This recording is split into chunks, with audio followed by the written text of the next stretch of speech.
오늘은 요한복음 20장 19절에서 31절의 말씀을 가지고 믿어지면 완전한 천국이다 하는 제목으로 함께 은혜를 나누겠습니다. 주님께서 부활하시고 이제 생명을 주시는 영으로 오셨습니다. 자, 그래서 지금은 구약 시대와 다른데 이제 밖의 행위는 그 율법이 지배했던 구약 시대가 아니라 지금은 어디에 아주 주목을 해야 되느냐고 하면 밖이 아닌 내면을 주목하며 살아야 되겠습니다. 왜냐하면 성녀로 오신 하나님께서 우리와 함께 하시고 언제나 우리를 인도하시기 때문에 우리는 안에서 성령의 인도하심에 언제나 주목하고 민감하고 순종하고 따라야 될 것입니다. 어렵지가 않아요. 다시 말한다면 오직 성령이 인도하시는 대로 쫓는 것이 신약시대의 신앙생활이다. 이렇게 말씀드릴 수가 있겠습니다. 그래서 이 신약시대인 이 시대에, 지금도 신약시대죠. 그것은 성령의 시대인데 왜 이 시대가 이렇게 영광스러운 은혜인가 하면은 우리가 이제 책임질 필요가 없다는 얘기입니다. 그리고 내 자신이 살지 않고 나를 다 내려놓을 수 있는 거예요. 손을 내려놓는 여러분 되시길 바랍니다. 그리고 정말 놀라운 것은 바로 이 시대는 주님께서 여러분과 함께 하시면서 여러분을 완전히 책임져 주신다는 사실을 아시길 바랍니다. 그러니까 왜 이게 영광스러운 은혜의 시대라고 내가 얘기했느냐고 하면 누가 다 책임지셔? 주님께서 다 책임지시는 그런 시대를 우리가 살고 있는 거예요. 이렇게 우린 좋은 시대를 살고 있습니다. 주님이 그러자 수고하고 무거운 짐진 자들아 다 내게로 오라. 이 말은 내가 더 이상 수고와 무거운 짐을 질 필요가 없다는 얘기예요. 그런 시대인 것입니다. 그렇죠? 그래서 우리는 뭐냐? 나 혼자 사는 게 아니라 그분이 살기 때문에 그분이 하라면 그냥 하고 하지 말라면 하지 않고 그냥 그분만 신뢰하라는 얘기인 것입니다. 그러니까 우리가 이것저것 할 게 없어요. 시대가 그렇습니다. 오직 뭡니까? 신뢰하고 믿는 것. 그거 한 가지 하는 거예요. 그런데 과연 우리는 이렇게 말을 하지만 그 정도로 우리가 믿음이 있느냐 하는 것이에요. 그렇습니다. 믿음도 누가 하는 것이다? 내가 그랬죠? 다 모든 것을 하나님이 책임지시는 것이다. 그럼 믿음도 내가 믿는 것이 아니요 하나님의 선물로서 믿음의 창시자도 근원도 예수님이시고 이 믿음의 완성자도 모든 것을 이루시는 것도 예수님이라는 사실인 것입니다. 그래서 그분이 하시게끔 되면 믿음도 완성이 되는 거예요. 얼마나 좋습니까? 내가 하는 게 아니라 그분이 다 하시니까. 그래서 우리는 참 간단한 말이지만 이게 사람 움직이는 말이 되면 은혜 아닌 것이 없어요. 성경은. 우리는 참 좋으신 분과 함께 지금 살고 있는 겁니다. 더 이상 가장 좋으신 분과 함께 살아가고 있는데, 그죠? 결혼 생활도 행복한데 주님과의 결혼 생활 얼마나 행복한 얘기인 것입니까? 그렇죠? 예. 그래서 내가 아니요 그리스도가 내 안에 살면 정말 자유하게 되고 또 정말 희락과 평안과 정의인 천국을 누리게 되는 것입니다. 그래서 전혀 이론이 아닙니다. 자, 여러분에게 이런 말을 또 한번 하겠습니다. 아무것도 하지 마시기 바랍니다. 아니, 이게 무슨 말입니까? 예? 그러나 이건 분명한 이유가 있는 거예요. 여러분, 아무것도 하지 마시고 다시 한번 강조하지만 그냥 자유하시기 바랍니다. 그분이 있는 곳엔 자유함이 있다고 얘기를 하고 있지 않습니까? 이게 무슨 이단 같은 말로 들리는 것이 아니라 성경이 그렇게 얘기하고 있는 거예요. 다시 말하면 성령이 주시는 그 놀라운 부활의 생명이 있지 않습니까? 그래서 생명의 성령의 법이 죄와 사망의 법에서 여러분을 자유케 했다는 거예요. 그렇습니다. 그러면 그리스도 안에 있으면 다 뭐다? 다 자유한 거예요. 그죠? 자유와 해방을 만끽하는 여러분 되시길 바랍니다. 그리스도 안에 있으면 다 자유한 것입니다. 그러나 사실 이렇게 얘기를 하지만 이것을 분별하는 것은 쉽지가 않아요. 그렇습니다. 내가 사는 것과 그리스도가 사는 것, 내가 하는 것과 그리스도가 하는 것이 무엇이냐? 이제 이것이 바로 내가 하는 것이 율법인 거예요. 그러니까 그리스도가 하는 것은 복음인 것입니다. 이걸 구분할 줄 알아야 돼요. 그렇습니다. 율법은 내가 막 그 하나님의 법을 지켜보려고 하지만 지킬 수가 없고 비참한 자로서 절망하게 되는 겁니다. 율법의 저주로 말미암아 그걸 알게 하는 거예요. 율법은. 그죠? 그럼 바로 뭐냐? 그러므로 하나님이 다 대신해서 책임지시는 것이 바로 하나님의 은혜인 겁니다. 그런 은혜 시대를 우리는 살아가고 있는 거예요. 그렇지 않습니까? 그 복음이 뭐냐? 율법은 내가 막 애쓰고 수고하고 막 땀을 흘리는 거지만 복음이라고 하는 은혜는 다 하나님이 해주시는 거예요. 그렇지 않습니까? 그죠? 그러므로 하나님이 다 대신해서 책임지신다는 사실을 아시기를 바랍니다. 이걸 믿는 여러분 되시기를 바랍니다. 우리가 이것을 즉시 분별할 수 있다면 신앙이 상당한 경지에 이른 거예요. 그냥 믿으면 모든 것이 다 염려와 근심이 사라지기 때문에 그런 것이죠. 믿지 못해서 그렇지. 그리고 이것은 바로 누가 알려주신 것이다?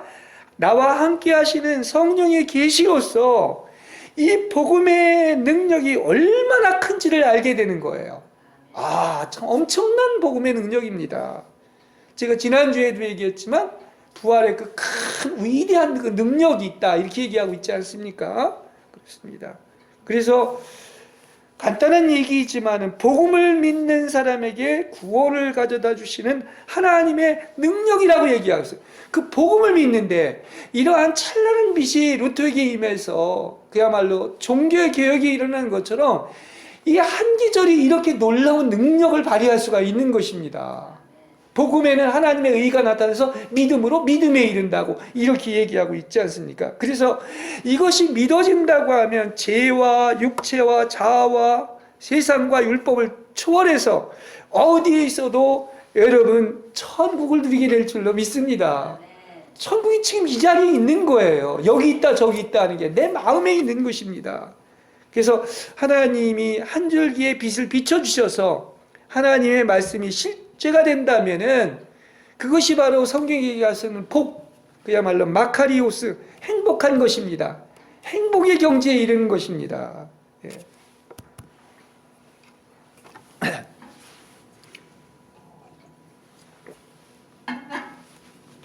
근데 안타까운 것은 이와 같이 십자가와 부활을 통한 복음의 능력이 밝게 보이지만은 이게 어떤 사람은 보였지만 많은 사람이 가려 있다는 사실이에요. 그래서 안타까운 겁니다.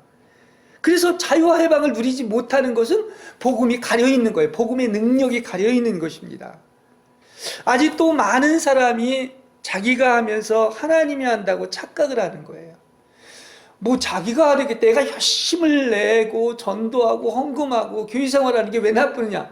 아닙니다. 그 중심이나 근원을 안다고 하면 나로부터 나오는 것은 이건 불신의 표시예요. 그렇습니다. 죄와 육체와 자아가 끝나지 않았기 때문에 지금도 어두움에 갇혀 있는 것이란 말입니다. 그렇죠? 분명히 그랬잖아요. 하나님이 다 책임져 주시겠다. 정말 자유하다. 모든 것을 해방되었다. 복음에 이만한 능력이 있다. 그럼 자유해야 되잖아요. 그렇지 않습니까? 예. 그래서 하나님을 믿으면서 얼마나 많은 것들이 자신의 혼인, 감정과 생각과 의지에서 나오는 것들이 많이 있는지 모릅니다. 과연 영 안에 있다는 것이 무엇이고 그리스도가 산다는 것이 무엇인가? 부활이신 그리스도의 크고 강력한 능력의 역사가 무엇인가? 그죠? 이거 다 하나님이 알려주시고 계시로 알려주시는 거 아니겠습니까? 그래서 그걸 안다면은 나를 이처럼 사랑하시고 나를 위해 당신의 몸을 내어주신 하나님의 아들을 믿는 뭘로 사는 것이다? 믿음으로 사는 거예요. 그렇습니다. 그래서 믿음으로 살 때 우리는 이 땅에서도 하늘에 앉아서 그야말로 괴로움과 근심과 불안은 이제 아주 미미하게 되고 아무것도 아니게 될 줄로 믿습니다. 그래서 성경은 그렇게 얘기하지. 고린도서 4장 17절에 보면은 잠시 받는 환난에 경한 것이라고 그래요. 아주 가벼운 것이라고 그랬어요. 그러니까 이렇게 부활의 능력을 가지고 믿어진다고 한다면 그것은 그냥 하나님의 시간으로 보면은 한 점에 불과한 가벼운 거예요. 그냥 잠시 있다 지나갈 것들입니다. 그렇죠? 근데 우리는 어떤 조그만 환난이 와도 한 점에 찰나라고 순간이라고 생각하지 않고 손으로 길게 느립니다. 그게 인간의 시간관인 거예요. 하나님으로 볼 때는 사도 바울이 그러잖아요. 환난의 것이 한 점에 불과한 경한 것이다. 가벼운 것이다. 그런 것들이 아주 미미하고 그런 환난이나 고난과 괴로움이 미미하고 아예 없는 것이 돼버린다는 얘기예요. 이게 복음의 능력인 거예요. 부활의 능력인 것임을 알 수가 있습니다. 그래서 우리는 이걸 뭐라고 이제 표현을 하느냐면 신성한 하늘의 수학을 아는 거예요. 신성한 하늘의 수학은 뭐냐? 우리의 세법은 막 환난이 하나만 와도 길게 느리는데 지금 바울은 뭐라고 했어요? 가볍다고 그랬어요.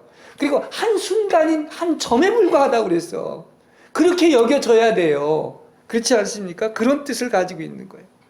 그래서 우리가 말씀이 이렇게 계시로서 믿어진다고 하면 의심케 하는 이 세상의 괴로움과 공경은 오히려 그걸 통해서 감추어진 하나님을 발견하게 될 줄로 믿습니다. 그럴수록 검은 점이 있을수록 어떻습니까? 흰게 나타나는 것처럼 부활의 능력이 더 강력하게 나타나는 거예요. 그렇지 않습니까? 사망까지 삼켰는데 뭐가 문제가 되겠습니까? 그렇죠? 그래서 이렇게 우리가 이 영적 세계에서 보면 이 노라고 하는 것, 겉으로 볼 때는 노로 이렇게 보일 수가 있겠지만은 그 노라는 부정 위에 있는 그 시원하고 비밀스러운 그 예스라는 긍정을 맛보게 될 줄로 믿습니다. 이게 바로 믿음의 세계인 거예요. 그걸 잘 얘기해 주는 게 우리가 그 수로보니게 여인의 믿음이나 이제 그 뭡니까? 그 이제 가나 갈릴리 혼인잔치인데 시간이 없어서 길게 설명은 못하겠고 예수님이 그랬죠. 수로보니게 여인을 보고 큰 믿음이 크다. 메가톤급 믿음이다. 이렇게 칭찬을 하셨는데 예수님의 말이 겉으로 볼 때는 다 놀로 들리는 거예요. 그렇지만 믿음의 눈으로 볼 때는 그것이 다 실제로는 예수인 것입니다. 할렐루야. 하나님이 그렇게 사랑하시고 다 책임져 주시고 복 주시려고 한 거예요. 그 믿음을 보시고 칭찬하신 것을 알 수가 있습니다. 여러분, 믿음이 발생하는 것은 이제 말씀을 통하여 하나님이 살아있는 음성이 들려질 때 확신이 오게 되는 거예요. 말씀을 통해서, 그죠? 말씀을 통해서 하나님의 음성이 들려지면 믿지 말라고 해도 확신하게 될 줄로 믿습니다. 예. 말씀이 살아 움직이게 되면 우리가 너무나 잘 아는 것처럼 정말 복음의 위력이 나타납니다. 영이 무엇이고 혼이 무엇이고 매일 제가 얘기하는 겁니다. 내가 사는 것과 그리스도가 사는 게 이렇게 천지 차이가 있는 것이다. 또 관절과 골수를 쪼개서 육체로 사는 것과 성령의 인도를 받아서 사는 것이 무엇인지 그 마음속에 품은 생각과 속셈과 동기까지도 벌거숭이처럼 드러나게 될 줄로 믿습니다. 이게 성경의 말씀을 통해서 이런 분별이 오는 것입니다. 그렇죠? 그래서 여러분 성경의 내용을 알고 있는 게 중요한 게 아닙니다. 백날 알아야 뭐예요? 계속 다른 겁니다.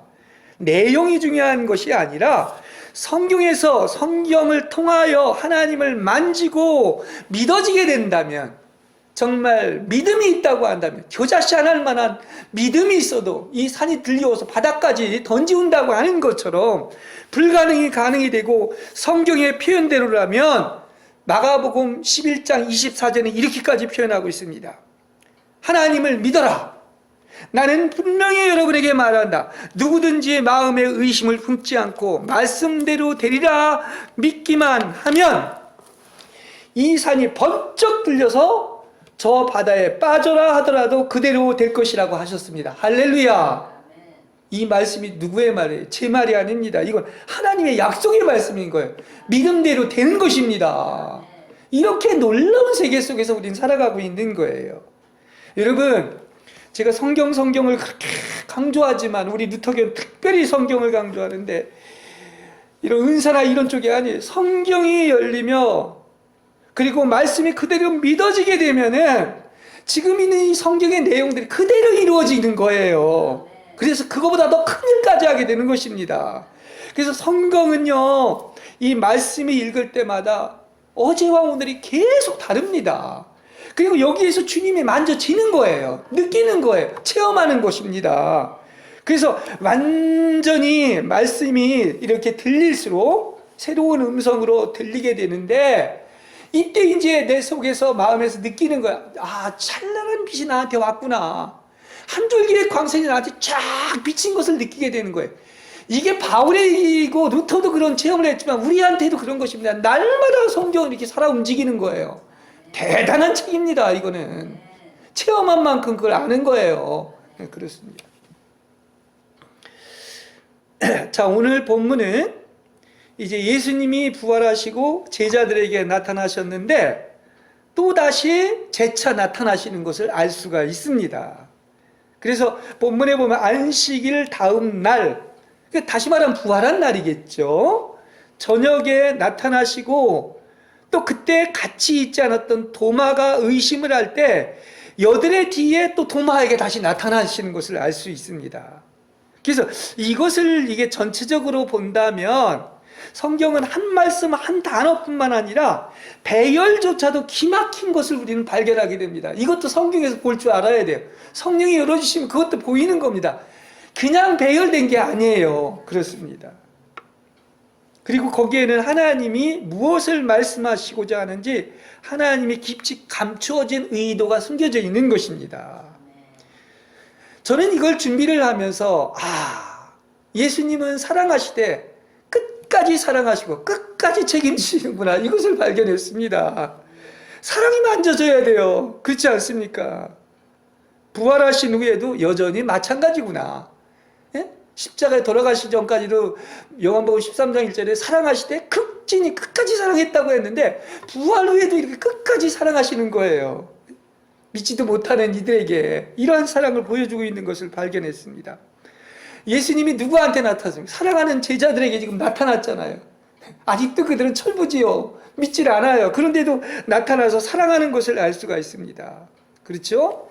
그래서 이 성경에 나타난 것을 보면 누구한테 나타났냐고 하면 정말 하나님이 부르시고 선택한 사랑하는 자들에게 나타난 것입니다. 이건 참으로 은혜인 겁니다. 우리를 사랑하시고 이미 부르셨기 때문에 우리한테 나타날 줄로 믿습니다. 그걸 보여주는 거야. 믿지 않는 사람한테 나타난 게 아니야. 우리들에게, 믿는 우리들에게 나타난 이 사랑을 여러분 만지시길 바랍니다. 우리가 아는 것처럼 주님이 전부였던 그 갈급한 마음을 가졌던 누구한테 제일 먼저 나타났어요? 막달라 마리아에게 처음으로 나타났고, 그 다음에 보면 이 남자보다도 여성들에게 더 먼저 나타나요. 거기에 보면 다른 데서는 또 다른 마리아에게 나타났고, 요한나와 샬로메에게 나타났고, 또 야고보의 어머니인 마리아에게 나타났다고 이렇게 성경은 기록하고 있습니다. 그리고 이들에게 예수님이 말씀하십니다. 이르시기를 어서 내 형제들에게 찾아가거라. 그래서 마태복음이나 마가복음에서는 이렇게 얘기합니다. 예수님께서는 죽었다가 다시 살아나셨고 당신들보다 먼저 갈릴리로 가실 터이니 거기에서 그분을 뵙게 될 것이라고 이렇게 제자들에게 알리라고 얘기하고 있는 거예요. 이게 얼마나 큰 사랑이에요. 그죠? 그냥 말한 것이 아닙니다. 그래서 여인들은 이 사실을 제자들에게 가서 우리가 주를 만나봤다, 주를 뵌 일과 자기에게 알려주신 말씀을 전하였지만은 제자들은 여전히 그것을 부질없는 헛소리라고 해서 믿지를 않은 겁니다. 근데 어떻게 했어요? 주님이 나타나신 거예요. 이게 사랑이 아니고 뭐겠습니까? 그렇죠? 예.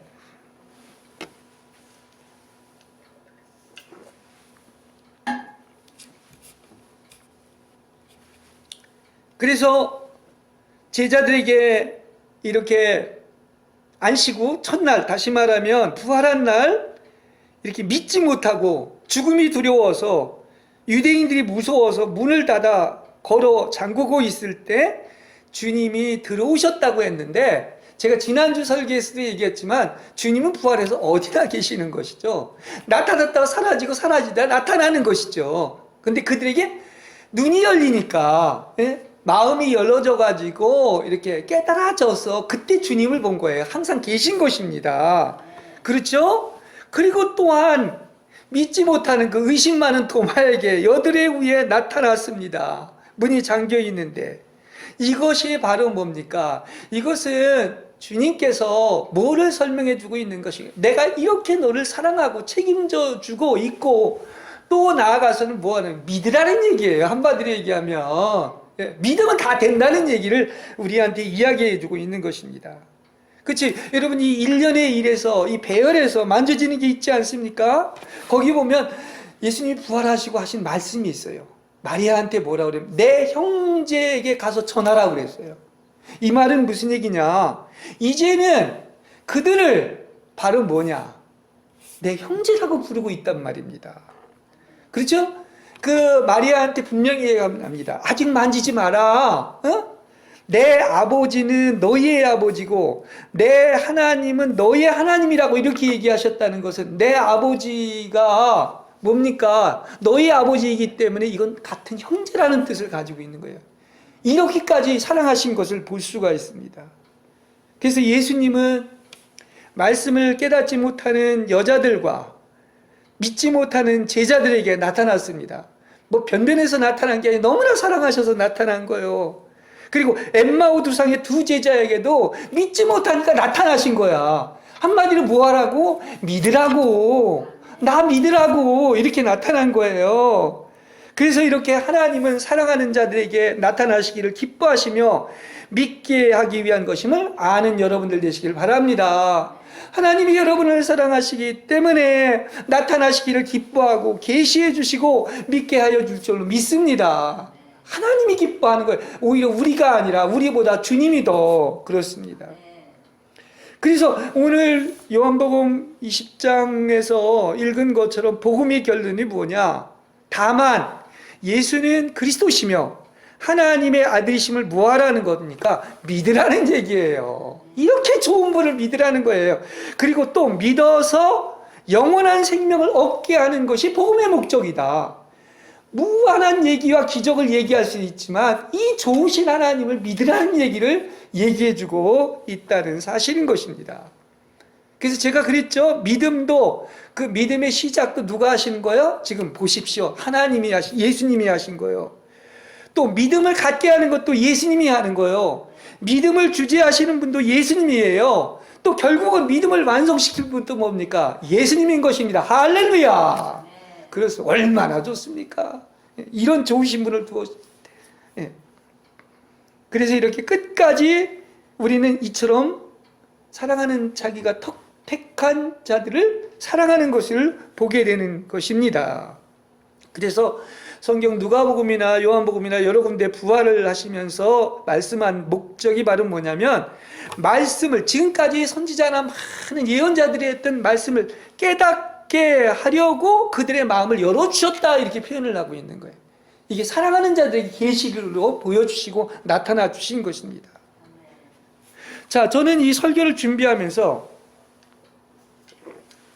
믿음이라고 하는 것이 무엇인가를 생각하면서, 왜 주님께서 당신의 손과 옆구리를 제자들에게 보여주셨습니까? 불신하고 있잖아요. 지금 두려워하고 있잖아요. 근데 믿게 하기 위해서 그렇게까지 하신 거예요. 어린애를 다루듯이. 그걸 알 수가 있습니다.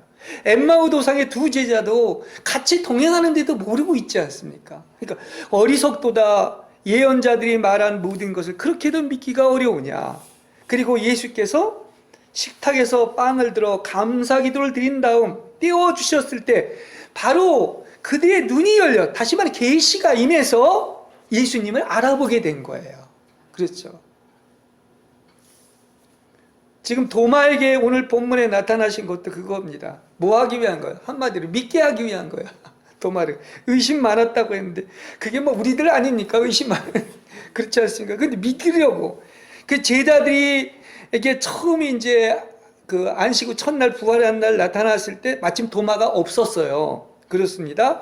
그래서 제자들이 예수님이 부활하셨다는 것을 얘기를 하니까 도마가 뭐라고 그랬냐면 나는 내 눈으로 그분의 손에 있는 못자국을 보고 내 손가락을 그 못자국에 넣어보고 또 내 손을 그분의 옆구리에 넣어보지 않고는 결코 믿지 않겠소 이렇게 얘기합니다.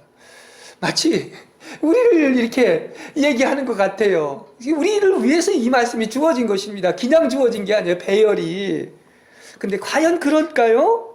왜 이 말씀이 기록되었을까요? 예수님이 오셔서 도마에게 뭐라고 그러냐? 내 손가락으로 내 손을 만져 보아라. 또 내 손을 내 옆구리에 넣어 보아라. 그리고 의심을 버리고 믿어라. 그렇게 얘기하고 있습니다. 그 우리에 대한 얘기에 의심을 버리고 그냥 믿으라. 이걸 가르쳐 주시기 위한 것임을 알 수가 있는 것입니다. 이제 그제서야 도마가 나의 주님, 나의 하나님하고 말하자 뭐라고 하시느냐? 너는 나를 보고도 믿느냐? 나를 보지 않고도 믿는 자는 행복하다고 말씀하신 거예요.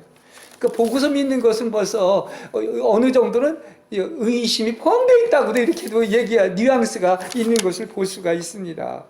그러니까 예수님이 나타나신 것은 의심을 다 버리고 믿어라. 나를 보지 않고도 믿는 자가 복이 있다고 그 교훈을 주시기 위한 것입니다.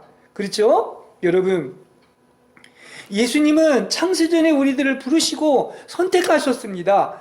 그래서 형제라고 하셨습니다. 그래서 우리에게 나타나시고 임재하시고 믿음의 훈련을 시킨다는 사실을 아시기를 바랍니다. 이렇게 좋으신 하나님께서 임재를 훈련시키고 또 믿음을 훈련시켜서 완결시킬 줄로 믿습니다. 그렇습니다. 특별히 형제들의 마음속에 갈급한 마음을 불러일으키시는 것, 그래서 말씀으로 믿음을 불러일으키시고 영이 가난하고 마음이 청결한 것도 눈이 단일해서 성한 것도 다 뭐냐? 내가 잘나서가 아니라 주님께서 그거 마음을 주신 거예요. 주님께서 하신 것입니다. 그래서 믿게 되는 것임을 아시기 바랍니다. 내게 하나도 없어요. 그걸 아시기 바랍니다. 그래서 분명한 한 가지의 목표인 그리스도인의 일생이 바로 뭐냐? 이제는 의심이 완전히 종말을 고하고 믿음이 온전히 지배하게 되는 거예요. 이걸 하나님 바라시고 이 작업을 계속 하시는 것입니다. 그렇죠? 지금도 그렇습니다. 이 순간도 마찬가지인 거예요.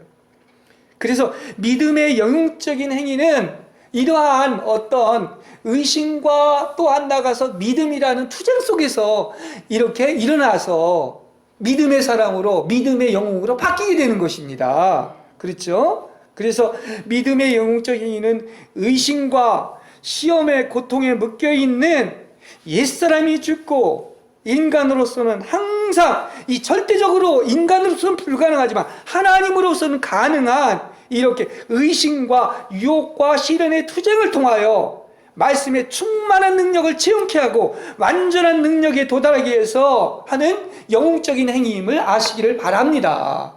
이게 믿음이에요. 그렇지 않습니까? 이렇게 믿게 하시는 것을 알 수가 있습니다. 그래서 의심과 시험과 싸울 때 영의 도움으로 말미암아 어떻게 된다? 반드시 믿음의 영웅으로 이렇게 완전해질 줄로 믿습니다. 이게 믿음으로 가는 과정인 거예요. 그래서 우리는 성경을 읽을 때마다 그리스도의 고통스러운 죽음과 십자가에 달리신 심각한 예수님이 겪으신 그 의심과 유혹을 체험하는 것이 바로 누구를 위한 것입니까? 나를 위한 것입니다.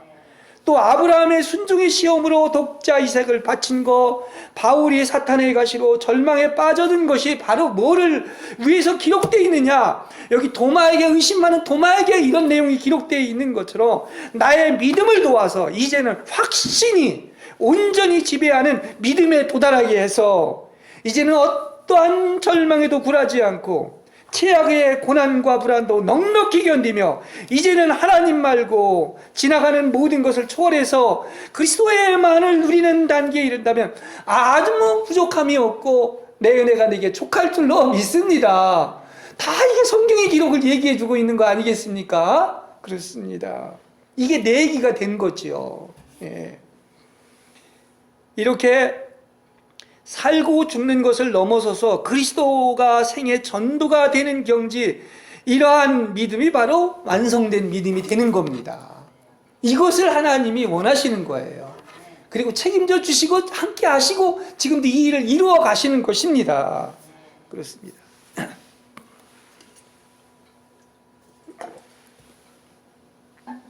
예수님께서 마지막으로 그러죠. 너는 나를 보고야 믿느냐? 나를 보지 않고도 믿는 사람은 행복하다고 말씀을 하고 있습니다. 그렇습니다. 그 믿음에 대한 것, 정말 믿음이 이렇게 엄청난 것이구나. 그렇죠? 예, 복음에서 하나님의 능력이 나타나서 믿음으로 믿음에 이른다고 했나? 믿음은 다 되는 거야. 왜 그러냐고 하면 이제 성경에서 믿음에 대한 정의를 하는 유일한 것이 있는데 히브리서 11장 1절이에요. 거기에 보면 믿음에 대해서 정의해 주고 있는데, 믿음은 바라는 것들의 실제와요, 보이지 않는 것들의 증거, 확증이라고 이야기하고 있습니다. 그러니까 우리가 보이는 세계는 눈으로 보고 귀로 듣고 장담을 합니다. 근데 그거는 성경에 분명히 잠시라고 했어요. 일시적입니다. 사라집니다. 금방 내. 근데 보이지 않는 영의 세계는 영원한 것이고, 오직 뭐를 통해 아는 것이냐? 성령을 통해서 아는 것인데, 그것을 받아들이는 유일한 기관이 바로 뭐다? 뭡니까? 그게 믿음인 거예요. 예, 그렇습니다. 그래서 그 성경의 모든 풍요한 세계, 이 책임져 주시고 이렇게 천국을 누리고 이 복된 이 모든 것들이 다 뭐냐? 믿음으로 실제화되는 겁니다. 믿음이라는 도구를 통하여 받아들이는 겁니다. 이게 다 실제가 되는 겁니다. 그래서 믿음이 그렇게 위대한 거예요. 그렇지 않습니까? 예. 여러분, 보고야 믿는다는 것은 제가 볼 때는 그거는 우리의 오관이나 이런 보고서 믿는 세계는 오히려 믿음을 강화시키는 게 아니라 약화시킵니다. 그리고 보이지 않는 믿음의 세계와는 전혀 다른 의심과 불신앙이라고까지 말할 수 있는 것입니다. 이 보이지 않는 약속의 말씀만이 실제로 영원한 거예요. 보이는 것은 다 사라진다고 그랬어요. 맞아요, 안 맞아요? 그렇지 않습니까? 그래서 이 실제는 뭐를 통해서 파악되는 것이다? 보고 귀로 듣고 이렇게 생각이 아니라 이것은 오직 믿음을 통해서만 파악된다는 얘기예요. 그게 다 영적인 실제가 되는 것입니다. 그렇죠? 그래서 말은 보는 것과 대립되는 게 믿음이에요. 보이지 않는 것. 그렇습니다. 그래서 믿음이 없이는 하나님을 기쁘시게 못한다고 했는데, 보이지 않는 하나님을 믿는 것이며 믿음의 크기에 따라서 그리스도의 분량은 계속해서 증가하게 되는 것입니다.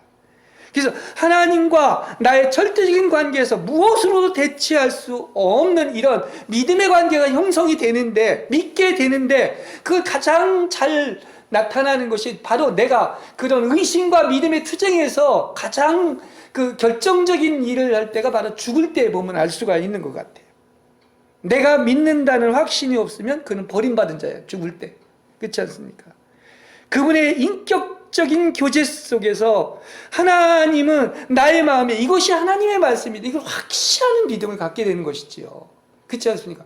그래서 정말로 이 믿음이 얼마나 위력이 있느냐고 하면, 정말 믿어지게 되면은 완전한 천국을 누리게 될 줄로 믿습니다. 천국에 그냥 들어가 버리는 거예요. 다이렉트로. 그렇습니다. 그래서 믿음에는 참된 믿음과 거짓된 믿음이 있습니다.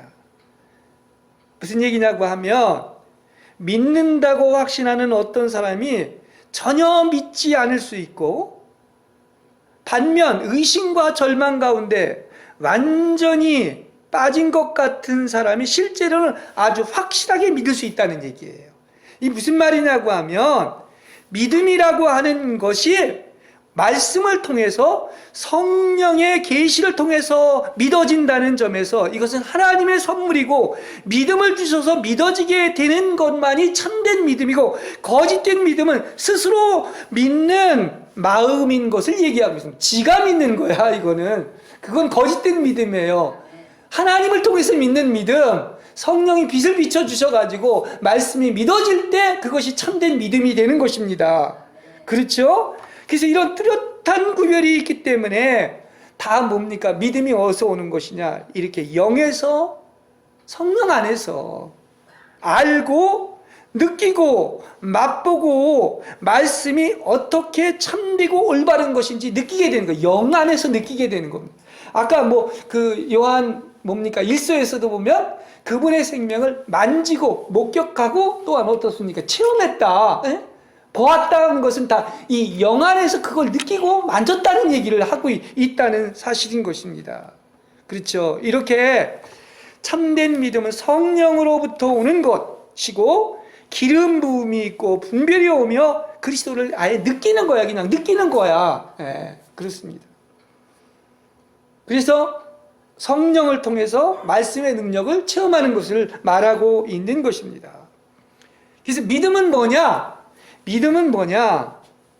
죽든지 살든지 말씀을 따르는 거예요. 그것만이 확실한 것입니다. 그죠? 네, 보이지 않는 영원한 것이지 않습니까? 그래서 그리스도인은 말씀인 사실을 믿을 때 그리스도가 자신에게 나타나는 것을 체험하게 되는 거예요. 이게 순서예요. 하나님의 말씀이 있죠? 그래서 믿게 됩니다. 계시를 통하여 계시가 오면 믿게 됩니다. 그러고 나면 그리스도가 자신에게 나타나는 체험을 하게 되는 겁니다. 그래서 순서가 있는 거예요. 그죠? 순서가 바로 뭐냐? 첫 번째는 말씀이고, 두 번째는 믿음이고, 세 번째는 체험이 됐다라고 하는 것이다. 그것을 얘기하고 있는 것입니다. 우리는 심지어 이렇게도 볼 수 있어요. 말씀이 약속해 주는 것과 반대되는 체험을 할 때도 있습니다. 자, 그러면 여러분은 어떻게 해야 되느냐? 그래도 여러분은 뭐를 믿는 거야? 말씀을 믿어야 하는 것입니다. 병이 낫지도 않았는데 말씀은 분명히 병이 난다고 그랬습니다. 그럼 뭘 믿어야 되는 거예요? 분명히 병이 나는 거예요. 사탄이 잠시 속일 수 있지만은 그렇지 않습니까? 그래서 내가 여전히 죽음과 죄와 지옥에 빠져 있다고 느낄지라도 그런 감정을 따르지 말고, 그건 거짓된 믿음입니다. 성경대로 계속 죽음, 죄, 지옥에 정복되었음을 믿는 여러분 되시길 바랍니다. 왜 그러냐? 이건 사실이에요. 하나님의 약속의 말씀인 것이지요. 믿어져 보세요. 천국이 옵니다. 오지 말라고 해도 천국을 체험하게 된다는 사실이에요. 그리스도가 나타난다는 말입니다. 그래서 이렇게 신앙과 체험은 어떻게 한다? 서로 투쟁하는 거예요. 이 싸움에서 어떻게 된다? 왜 이런 의심도, 어떤 고난도, 이런 영적 시련도 필요하느냐 하면, 이 싸움에서 신앙이 자라고 죄와 죽음에 묶이는 속박은 점점 더 작아지고 이제 아예 없는 것으로 되어져 버리는 거예요. 아무것도 아니고 제가 아주 경하고 그 가벼운 점에 불과하다. 아직도 막 그 환난이나 시련과 고통이 크다고 하면 그 믿음이 없다는 거예요. 그렇지 않습니까? 그건 잠시가 있다가 사라지는 것에 불과한 것이라는 것을 볼 수 있습니다. 그래서 이렇게 아예 그냥 없는 것으로 되어버리는데, 그렇게 된다면 이제는 그분이 죽이시건 살리시건 지옥에 보내건 천국에 보내건 모든 것을 브레이크스루 돌파하여서 지상의 모든 삶을 초월하고 영생 안으로 돌입하며 언제나 선하신 하나님으로 신뢰하게 될 줄로 믿습니다. 할렐루야. 우리 하나님은 너무나 선하신 분이에요. 어떠한 경우와 처지에도 선하신 분이십니다. 그거 믿어보세요. 더 이상 할 말이 없습니다. 끝난 겁니다. 그렇죠? 그래서 이제는 어느 곳에 계셔도, 어느 곳에 우리가 있어도 안전하고 좋은 것인데, 바로 믿음이 이와 같이 능력을 발휘하게 될 줄로 믿습니다. 이것이 수많은 영적 시련을 통하여 자아가 죽을 때, 그리고 완전히 옛사람을 벗어버릴 때 비로소 온전하게 이루어지는데, 이 믿음의 단계에 이르게 된다면 우리의 눈앞에서 믿음의 결국은 혼의 구원을 보게 될 줄로 믿습니다. 이게 믿음이 완성되는 거예요. 그렇지 않습니까? 이제 그때 우리는 완전히 믿는 것, 죽음과 모든 고통이 극복된 것을 알게 됩니다. 이게 말이 아니라 여러분에게 실제가 되길 바랍니다. 죽음과 두려움과 이 불신한, 의심한 제자들에게 찾아온 것처럼 이렇게 어떻습니까? 이런 믿어지게 된다면, 하나님이 그런 선물로 믿음의 단계에 이르게 된다면 어떻습니까? 우리는 모든 고통과 죽음이 다 극복되게 돼. 넉넉히 아무 문제가 생기지 않는 것을 이야기하는 것입니다. 여러분, 제가 지금 이 설교를 얘기를 하면서 이건 이론이 아닙니다. 이거 우리 내면에서 일어나는 신비한 변화인 거예요. 지금 얼마나 좋은 때냐. 성령이 우리 안에서 어떻다 인도하는 것을 따라야 된다. 그렇게 영광스러운 은혜의 시대에 우리 살아가고 그분이 다 책임을 져주신다. 그래서 하나님이 이렇게 우리를 랩적으로 신비한 변화시켜 주셔가지고 어떻습니까?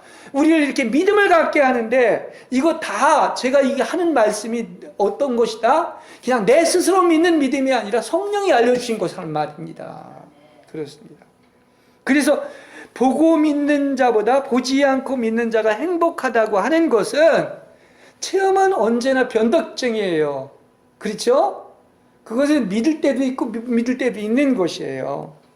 그건 언제나 변하고 일시적인 것이지만 믿음과 체험은 상반됩니다. 맞을 때도 있지만. 그래서 우리는 어떤 느낌이나 체험이 없이 언제나 여러분은 그리스도만 믿고 신뢰하는 여러분이 되시길 바랍니다. 그렇습니다.